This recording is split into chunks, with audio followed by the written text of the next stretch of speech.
The exclusionary nature of the green versus blue bubble has come under fire. The green bubble experience on an iPhone is trash. Do you have an Android? Yes. An Android? Never mind. I can't do this. I'm so sorry. I can't send my mom certain videos, or she can't send me certain videos. And so we leave. Buy your mom an iPhone. 87% of teenagers now own an iPhone. For the 13% that don't or can't afford to, they're ostracized or singled out. Apple, through their amazing marketing and definitely great product, has almost made us believe that we are better than non-Apple users. I found my old Android phone in my closet the other day and I realized how I hate everything about it, from the way it sounds to the way it looks. So I had to ask myself, why do I feel such a deep-rooted hate against Android? Apple has been telling you this story over and over again, that Apple is the brand for hip, cool, fun, creative people. We know that Android phones are great and have amazing features, but does it really matter? I think it's a good question to ask ourselves. What is it that Apple is doing that makes you look sideways at someone using an Android? They've done a great job of creating a perception of exclusivity and positioned Apple as the brand for non-conformists, even though millions of people use their products. It honors those people who have changed the world. Some of them are living, some of them are not. But the ones that aren't, as you'll see, you know that if they ever used a computer, it would have been a Mac. And When I make choices about different brands, I'm choosing to create an identity. Now, who doesn't want to feel like they're cool, creative, and can change the world? Apple has aligned its brand with aspirational qualities that people would want to attach their identities to. But that's something every brand tries to do. Customers don't form their opinions on quality from marketing. They form their opinions on quality from their own experience with the products or the services. We can talk all day about how well they've marketed their products and how sticky the Apple ecosystem is, but it's only fair that we acknowledge that Apple makes some of the best products on the market. There's just a tremendous amount of craftsmanship in between a great idea and a great product. And as you evolve that great idea, it changes and grows. It never comes out like it starts. In our case, we're all about products. So our strategy is very product oriented. If that strategy is right, and if you're executing like crazy, then the world is a great place.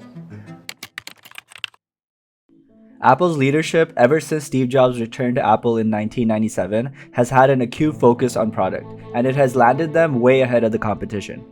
But it isn't just great products and amazing design that keeps people from getting an Android phone.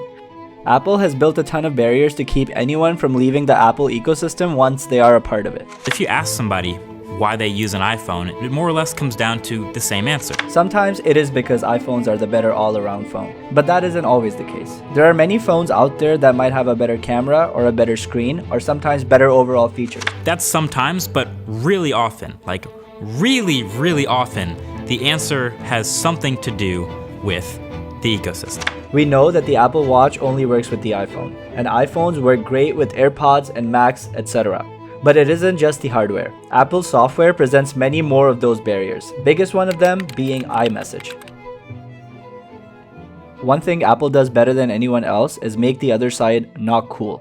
Let's be honest, if you're an iPhone user, you've definitely texted someone, seen it go green, and felt some type of way. Your outgoing messages or texts on your iPhone appear in a green bubble. And oh boy, do some iPhone people hate green messages. So switching to an Android phone would mean not just losing the iMessage features and becoming a green bubble, but also Apple's created such a social network of iPhone users using iPhone-only features to communicate with each other that Android users actually feel genuinely ostracized and left out. Nobody wants that. And it doesn't end there. Think AirDrop. It's still crazy to me how good this is. And this is a feature Apple has figured out better than any of their competition. The Apple exclusive features along with the seamless experience across different devices makes a great case for people to stick to Apple.